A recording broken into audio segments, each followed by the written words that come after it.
Alrighty everybody, welcome to a new episode of Ramzastro. Today we're going to be having a look at another board game. I didn't think we'd be looking at another board game so soon after the Godzilla one, but this is one I happened to get on sale and make payments on, so I'm very happy to finally have this after 3 years of seeing it in shops, seeing it on websites and wanting it.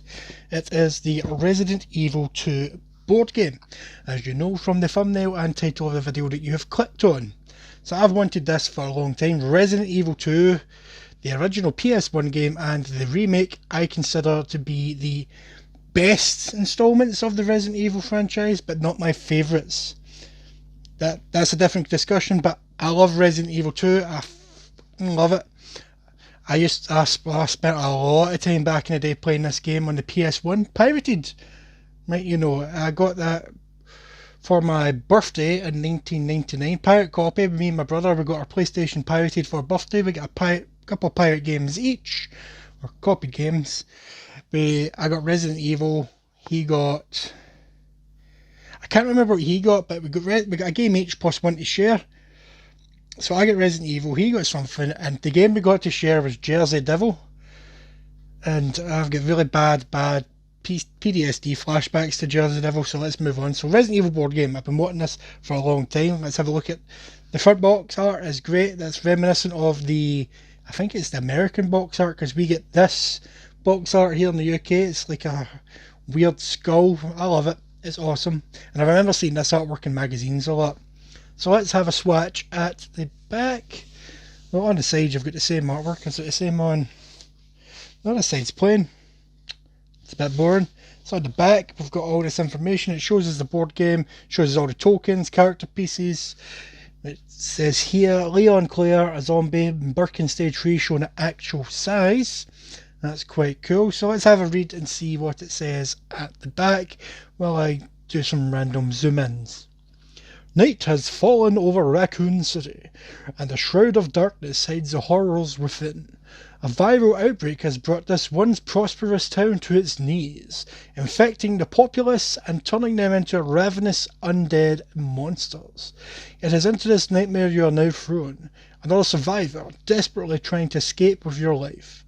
Along the way you'll have to aid others like you, battle enemies unknown, and search for the sinister truth behind the disaster that has befallen Raccoon City. So, Resident Evil 2, the board game, is a fast-paced, cooperative survival horror game for 1 to 4 players.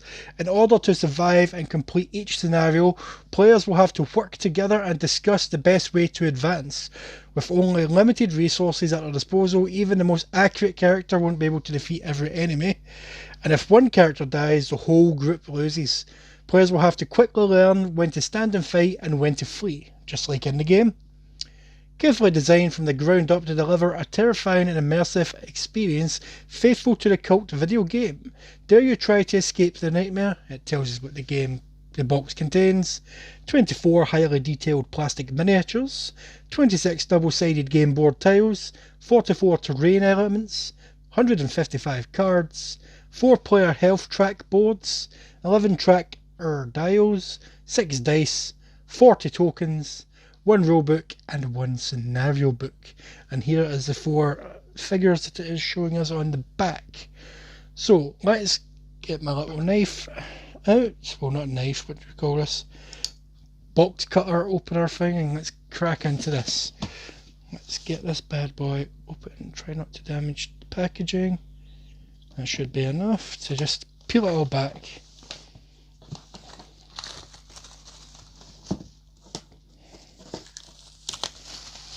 There we go, that's the cellophane off. Let's put this knife away, because let's face it, I'm probably going to end up hurting myself if I don't. So, let's get this box open. So I'll put a link in the description below where I got this.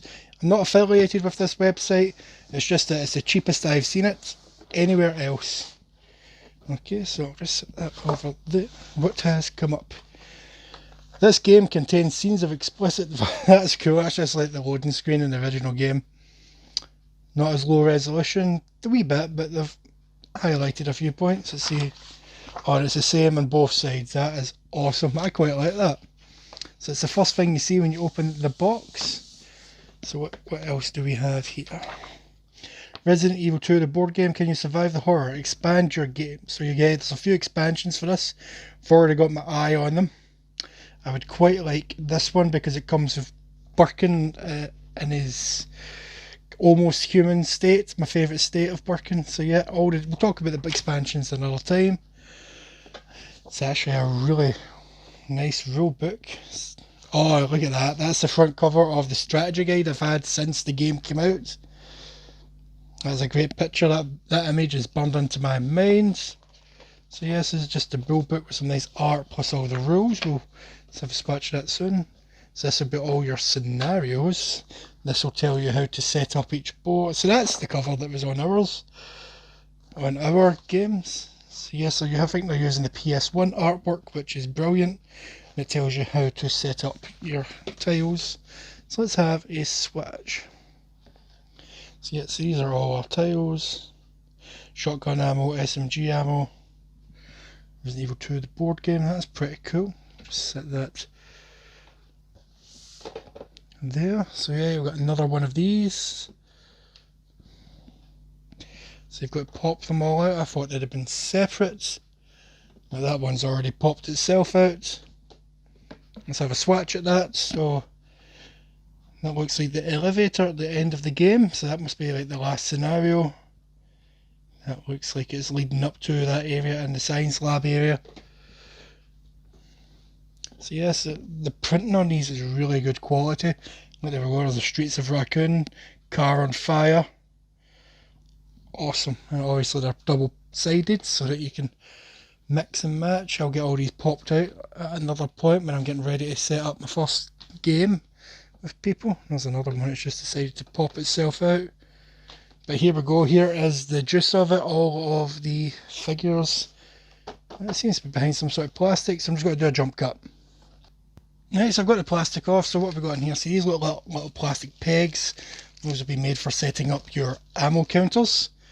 And we've got our fancy dice. So it looks like we've got one regular dice and a bunch of dice with what looks like bullet holes on them. So they must be to do with combat.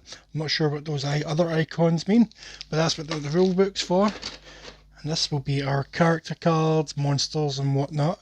So here we've got Leon. Cool under fire.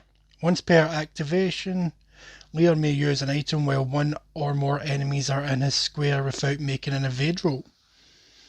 Okay, so handgun, shotgun, and magnum, I want to say. Okay. He can hold 8 things in his backpack, I'm assuming that's what that means. Yeah, so that's pretty cool. So these are the character cards. And this will be the item cards in here. So there's a handgun. Not sure what any of those icons mean. So yeah, so I'd have to read the instructions, but yeah, they look nicely made. I like the fact they're a lot smaller, much smaller than the character cards. Now I want to look at these figures, but I'll do a jump cut and we'll look at them properly. So yeah, these are the minifigures for the dogs in the game. I know in the first game they were called Cerberus. Are they still called Cerberus in Resident Evil 2? I honestly do not remember. They're just the zombie dogs. But these miniatures look amazing. I love the fact that they're not all just the same figure put in 4 times. They've all got their own unique pose, which is awesome. Can't wait to get these bad boys painted, because I will be painting all the miniatures for this game, unlike my Ghostbusters board game, which I'm still on the fence about. I do want to paint these ones, especially since I've been doing Warhammer, I do have the painting bug. So what do you think of the Cerberus? Let me just move this over to the side and we'll show what they look like in the game, or what their original artwork was like. Yeah, so I used to love looking at the artwork for this game in my unofficial strategy guide that I bought as a teenager. I just used to look at the artwork a lot, as study the maps. It's great, but yeah, these miniatures are great. So let's move on to the next thing, which will be a zombie.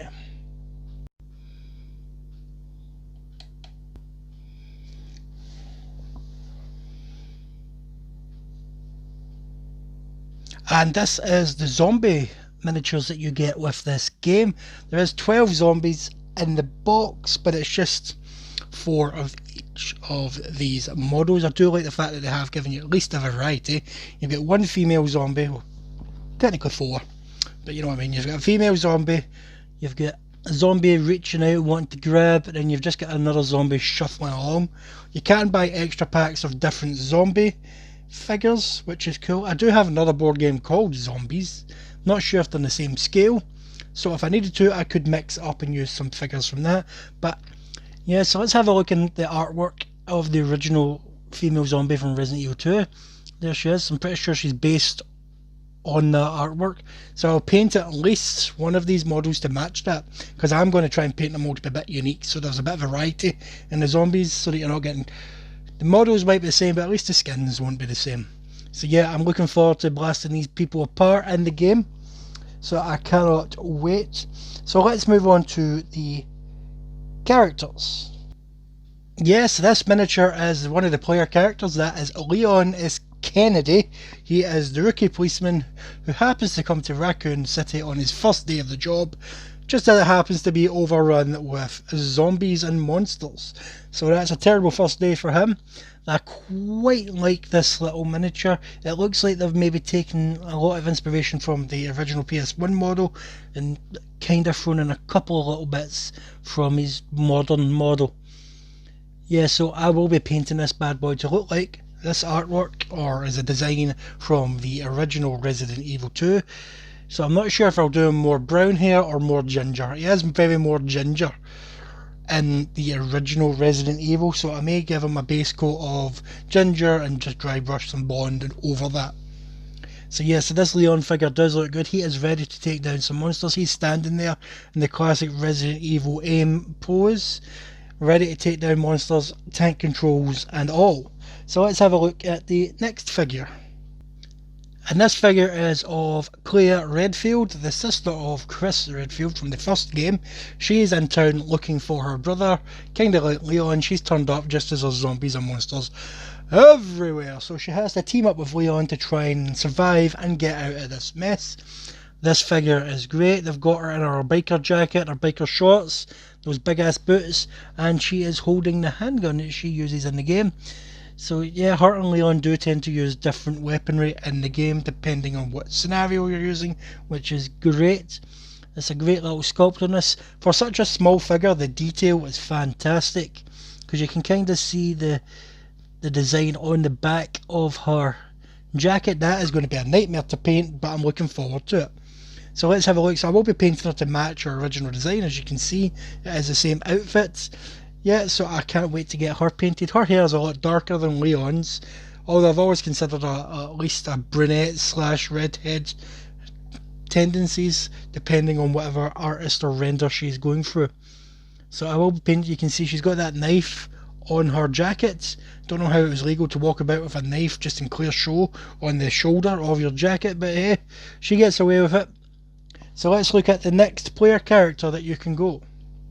So this next character is Ada Wong, the mysterious agent who sometimes aids Leon, sometimes kinda gets in his way.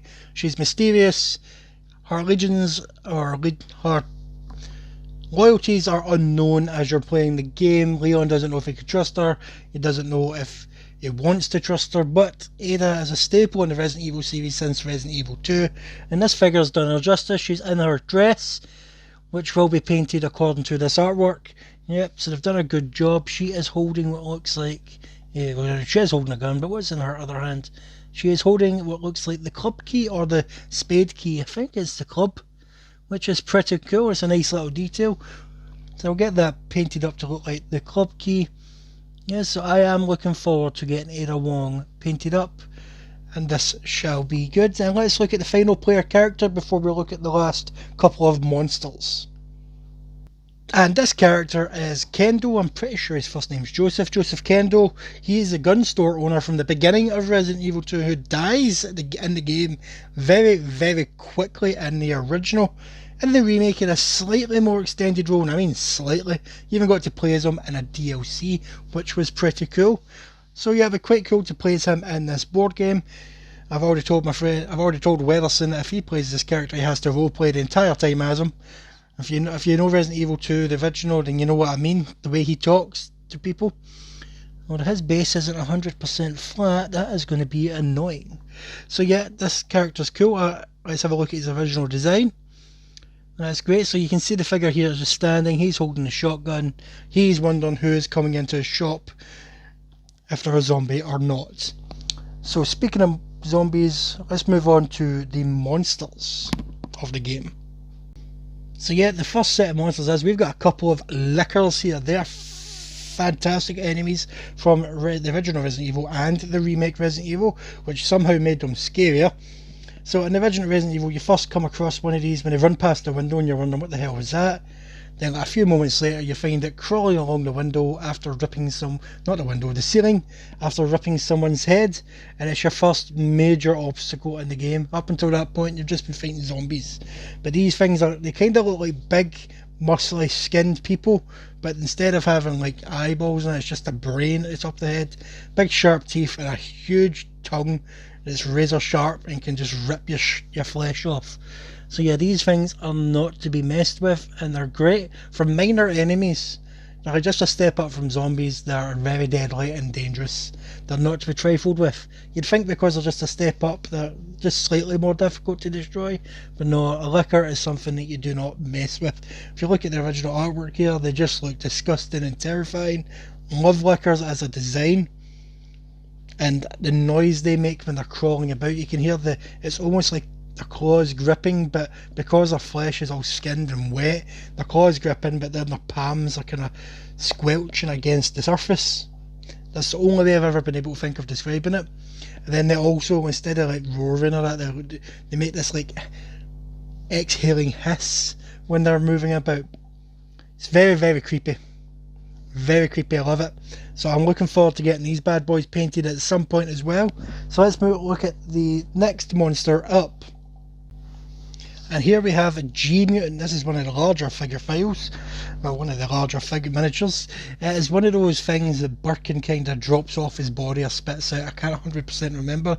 And they mostly kick about the sewer. They start off as little slug things and they get bigger. I'm almost certain this might be the one that burst out of Chief Irons. Can't be 100% sure of that, but look at it, you can kind of see the big eyeball on the side of it. It's kind of got a human leg, almost a human arm, but the rest of it has mutated like hell. The detail on this is disgusting and I love every second of it. It's great. You can see the love and care that went into design this thing. Its face is hideous, it is screaming, it's got things dripping from it. So I don't remember these enemies much because I'm pretty sure I always just go through them very quickly when I played the original Resident Evil 2. But who didn't? In the remake, these kind of creatures were a bigger presence. I remember them more in the remake because they were quite annoying to get past without fighting them. If you could get by them without fighting them, that's great. But sometimes you just had no choice but to fight them. Here's how they looked in the original with their artwork. They're disgusting. That's the only way to describe these things. They are disgusting, but I love them. So let's look at the final big figure and the boss of this box. And this figure is William Birkin's Stage 3. So this is practically near the end of the game. I'm sure this is a stage of him that you're fighting, waiting for the lift to come down. You're running around trying to avoid him in that little room. Well, not little room, big room, but it's got corridors. He's been a pain at this point. But the detail in this figure is great. You can see that's him roaring. He's got a giant eyeball coming out of his shoulder, the big extra arms, the claws. You can see that twisted, distorted face. The thing in his chest that kind of opens up. The detail on this is great. Personally, I would have preferred Birkin Stage 1. That's my favourite stage of Birkin, because before Resident Evil 2 came out, that was one of the main pieces of artwork that I would see everywhere. Let's see that Birkin Stage 1 artwork. I would see that everywhere, and I used to draw that. I just sit and doodle that, and I loved how it looked. I loved the design of it, because it just looked like he was tortured. He just looked tortured. He had no choice in what was going on with this thing coming out of him. And well, when I played the game I figured out what was going on, but that's how I interpreted that picture before playing the game. So let's have a look at the design for Stage 3. So yes, I've pretty much got it spot on because of the polygons and whatnot back then. It's closer to the original design than it is the actual character model from the PS1 stage. They made some adjustments to the designs for the remake, but you can't go wrong with the original. So that is all the miniatures for this game. Yeah, so that was my boxing of Resident Evil 2, the board game. What did I think of it? I cannot wait to play this game. I may have a wee solo random campaign at some point over the next few days just to try it out, but I can't wait to play this with some friends and work through the campaign. That was the main idea for me getting this, and I've been looking at the expansions, and I definitely want to get the expansions, especially the retro expansion pack, which if I ever do get, I'll do an unboxing, because it kind of turns all the character cards and stuff, some of the tiles, into what they looked like in the original game, like the menus and stuff. Kinda really want that. I really do want that. So I'm really happy with how the miniatures have turned out. Really happy.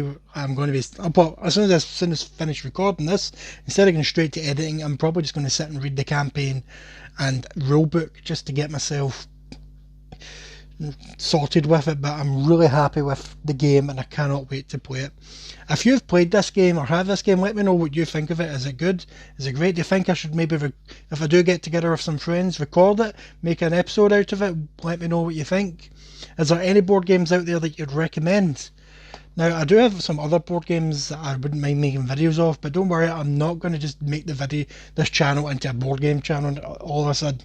It's just that I happen to have got a couple of board games within a month of each other, and I want to do an unboxing of them because it's board games that I've been after for quite a while. The other board games I've got are board games from like the 90s and stuff. I've got like Goosebumps, Sonic Mountain Quest, things like that. So it's not board games like this. It's old school board games, kiddie board games, things like that. So yeah, I hope you enjoyed this video. If you're a new viewer, thanks for watching. I hope you enjoyed it and made it this far. Hit us a like and subscribe if you liked what you saw. But if you're a vintage viewer, thanks for coming back. Hope you enjoyed this. If you're one of my friends, let me know if you want a game of this with me, because I realised last night, for someone that lives on their own, they own quite a lot of board games, which isn't right. Computer games make sense, but board games, no. That doesn't make sense. But anyway, that's digression. I'm digressing. But anyway, thanks for watching. And as always, don't forget, have a good one.